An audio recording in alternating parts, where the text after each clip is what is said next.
नमस्कार, वंदे मातरम, जय हिंद। दोस्तों, आपके सपनों का अपना परिवार धैर्य एजुकेशन क्लासेज में आप सभी का तहे दिल से स्वागत है। तो आइए आज स्टार्ट करते हैं एनसीईआरटी पैटर्न पर आधारित सोशल साइंस सब्जेक्ट को, जो बोर्ड एग्जाम की दृष्टि से अति महत्वपूर्ण साबित होने वाला है। यहाँ पर हम लेते हैं क्लास 12 सोशल साइंस सब्जेक्ट के कुछ 5 इंपॉर्टेंट प्रश्नों को, जो हर साल बोर्ड एग्जाम में पूछे गए हैं। यहाँ पर देख भी पा रहे हैं आप लोग कि जो भी प्रश्न लिया गया है वो बोर्ड एग्जाम से रिलेटेड लिया गया है। ये 2020 में लगभग पूछा गया है क्वेश्चन। तो हर एक क्वेश्चन जो होंगे वो अपने आप में बहुत ही महत्वपूर्ण साबित होने वाले हैं। तो यहाँ पर आप देख पा रहे हैं कि सबसे फर्स्ट ऑफ ऑल पहला नंबर जो क्वेश्चन है मेरे प्यारे बच्चों, वो कुछ इस प्रकार से कह रहा है कि जलियांवाला बाग। देख पा रहे हैं ना, बहुत ही शानदार क्वेश्चन जो पूछने के लायक है।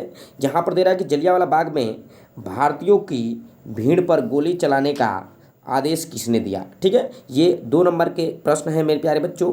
इस टाइप्स के क्वेश्चन पूछे जाते हैं कि यहाँ पर कह रहा है कि जलियांवाला बाग में भारतीयों की भीड़ पर गोली चलाने का आदेश किसने दिया था। तो बस ये नाम आपको काफ़ी है, बस ये पूछा जा रहा है, लेकिन इसको थोड़ा विस्तृत लिखेंगे तो लिखेंगे 13 अप्रैल। ठीक है, 13 अप्रैल 1919 को जलियांवाला बाग यानी कहाँ पर ये स्थित है, तो अमृतसर में स्थित है मेरे प्यारे बच्चों।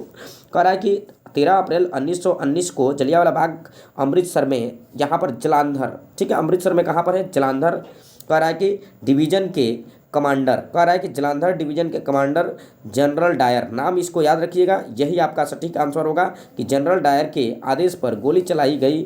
और कह रहा है जिसमें बड़ी समस्या में यानी संख्या में लोग मारे गए। ठीक है, इसमें क्या हुआ था, तो आप देख पा रहे हैं कि 13 अप्रैल 1919 को जलियांवाला बाग अमृतसर में किसके कहने पर चलाया गया था गोली मेरे प्यारे बच्चों। तो यहाँ पर आप बताएंगे जनरल डायर के कहने पर। ठीक है, तो यही आपसे पूछा जा रहा है मूल रूप से। तो इसको आप बिल्कुल दिमाग में रखिएगा, क्योंकि परीक्षा हाल में जैसे भी आए आप फटाक से इसको लिखने का काम करिएगा। ठीक है, अगले प्रश्न की ओर बढ़ते हैं हम। अगला नंबर प्रश्न आपका कुछ इस प्रकार से है। यहाँ पर कह रहा है कि नमक सत्याग्रह कब प्रारंभ किया गया था।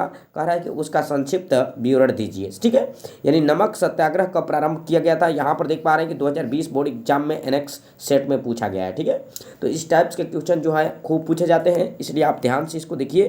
यहाँ पर दे रहा है कि महात्मा गांधी ने 1930 में, कह रहा है कि वायसराय इरविन को 11 सूत्री मांगों वाला एक पत्र लिखा। ठीक है, कि यदि उसकी मांगे 11 मार्च तक नहीं मानी गई तो कह रहा है कि कांग्रेस सबने अवज्ञा आंदोलन छेड़ देगी। ठीक है, मतलब एक महात्मा गांधी ने क्या किया था 1930 में एक पत्र लिखा था, और उसके बाद क्या हुआ था कि उन्होंने ऐसा ही किया। ठीक है, अपने 78 कह रहा है कि सहयोगियों के साथ वे साबरमती से डांडी पहुँचे और नमक क्या किए, नमक बनाकर नमक कानून तोड़ दिया। ठीक है, मतलब कहने का मतलब ये है मेरे प्यारे बच्चों कि यहाँ पर नमक पूछा जाएगा प्रश्न कि नमक का सत्याग्रह कब प्रारंभ किया गया। तो आप सन बताएंगे 1900 कितना, तो 1930 बताएंगे। ठीक है, अब यहाँ पर देखेंगे कि ये क्या किया गया, तो उनके मांगों को न माना गया, इसलिए इन्होंने क्या किया था, तो ये अपना मतलब सत्याग्रह प्रारंभ किया। ठीक, अब आगे बढ़ते हैं। ये क्वेश्चन आपका पूछा गया है बोर्ड में, जो भी क्वेश्चन हम ले रहे हैं सबके सब पूछा गया है, इसलिए वीडियो के अंत तक आप जरूर देखिए। कह रहा है कि रॉलेट एक्ट क्या था। ठीक है, अगला प्रश्न है कि रॉलेट एक्ट क्या था, उसका विरोध कैसे किया गया। ठीक है, कह रहा है कि क्या परिणाम इसका प्राप्त हुआ। ठीक है, ये भी 2020 बोर्ड एग्जाम में पूछा गया क्वेश्चन है, तो इसलिए इसको देखिएगा ध्यान से। अब देखिए ध्यान से इसको सिंपल तरीके से देखिए। कह रहे कि रॉलेट एक्ट के माध्यम से सरकार को राजनीतिक गतिविधियों का दमन करने और राजनीतिक कैदियों को 2 वर्ष तक बिना मुकदमा चलाए जेल में बंद रखने का अधिकार मिल गया था। कह रहा है कि महात्मा गांधी ने सत्याग्रह के माध्यम से इस कानून का विरोध किया। यानी कहने का मतलब ये है मेरे प्यारे बच्चों कि ये बिना दोष किए हुए भी क्या किया गया था, 2 वर्ष तक बिना मुकदमा चलाए हुए भी जेल में रखने का मतलब ये प्रबंध किया गया था इस एक्ट के माध्यम से। ठीक है, तो इसको क्या किया था, तो महात्मा गांधी ने इसका विरोध किया था। ठीक है, बस इस तरह से दिमाग में आप रखिएगा। ठीक, अब कह रहा है कि इसी कानून का विरोध करते हुए लोगों का दमन करने के लिए जलियांवाला बाग हत्याकांड की घटना हुई थी। ठीक है, मतलब इस चीज़ को मतलब विरोध किया गया कि मतलब आप बिना मुकदमा चलाए मतलब जेल में रख रहे हैं 2 वर्ष तक, ये गलत काम है। ठीक है, यानी महात्मा गांधी ने क्या किया, इसका विरोध किया, इसीलिए क्या हुआ था, तो ये जलियांवाला बाग हत्याकांड हुआ था। कह रहा है लेकिन आंदोलन में हिंसा शामिल होने पर गांधी जी ने आंदोलन को वापस ले लिया था। बाद में इन्होंने क्या किया था, जब ज़्यादा हिंसात्मक हो गया था तो इसको क्या किया, वापस भी ले लिया गांधी जी ने। ठीक है, तो इस टाइप से आप बना देंगे। बस रॉलेट एक्ट क्या था, तो बस इसमें यही बताएंगे कि मुख्य रूप से अगर आपसे कहा जाए कि रॉलेट एक्ट क्या था, तो कह देंगे कि यहाँ इसमें क्या था, 2 वर्ष तक बिना मुकदमा चलाए जेल में बंद करने का अधिकार मिल गया था। ठीक है, यही एक क्या था, इसमें गलत चीज़ था। ठीक है, ठीक, तो यही रॉलेट एक्ट था। ठीक, अब इसमें आगे बढ़ते हैं, हम अगले नंबर प्रश्न को देखते हैं मेरे प्यारे बच्चों। बहुत ही जबरदस्त प्रश्न, एकदम होनहार प्रश्न जो बोर्ड एग्जाम में अति आवश्यक होंगे और आएंगे भी, ठीक है। यहाँ पर देख पा रहे हैं कि 2020 बोर्ड एग्जाम में ये भी पूछा गया क्वेश्चन है, ये ओडी सेट से लिया गया है मेरे प्यारे बच्चों। यहाँ पर तेरा असहयोग आंदोलन कब और क्यों वापस लिया गया, ठीक है, मतलब क्यों ले लिया गया असहयोग आंदोलन को वापस, ठीक। तो ये बात देखिए, ध्यान से देखिए, घुमा फिरा करके यही प्रश्न पूछेगा आपसे। कह रहा है कि गांधी जी का असहयोग आंदोलन पूर्णतः अहिंसक था, ठीक है, लेकिन देश में इसकी व्यापकता के बढ़ने के साथ साथ ही इसमें हिंसा की वृद्धि हुई, ठीक है, मतलब ये चाहते थे कि अहिंसा ही रहे, लेकिन इसमें हिंसा भी होना स्टार्ट हो गया था।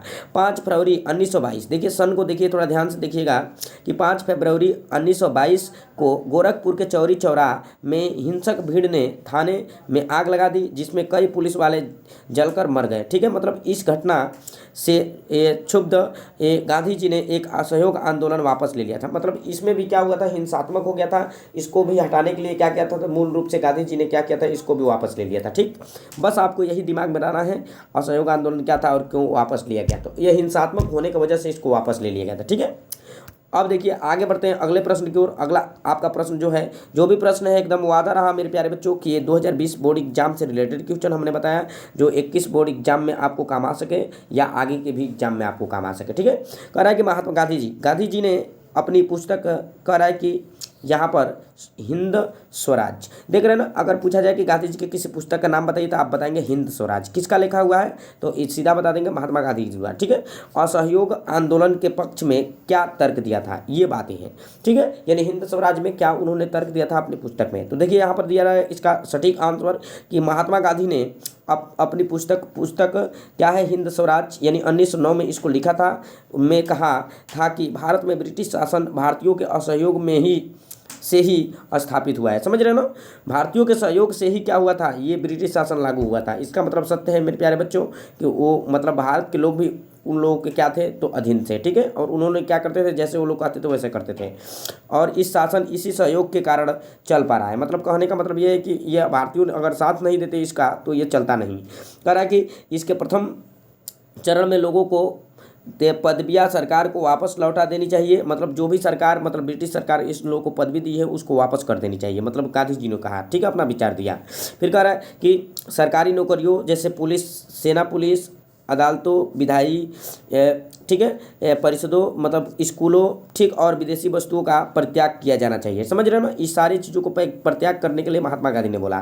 फिर कहा कि यदि सरकार आंदोलन को दबाने के लिए दमन, देख रहे हैं यहाँ पर कह रहा है कि मतलब सरकार आंदोलन को दबाने के लिए क्या कर रही है, अगर मान लीजिए किसी प्रकार का, यहाँ पर महात्मा गांधी ने कहा कि आंदोलन को दबाने के लिए किसी प्रकार का दमन का यानी रास्ता चुनती है तो व्यापक स्तर पर कह रहा है कि देशवासी सविनय अवज्ञा आंदोलन भी खड़ा कर सकते हैं, समझ रहे ना, इस तरह से मतलब इन्होंने कहा था, ठीक है।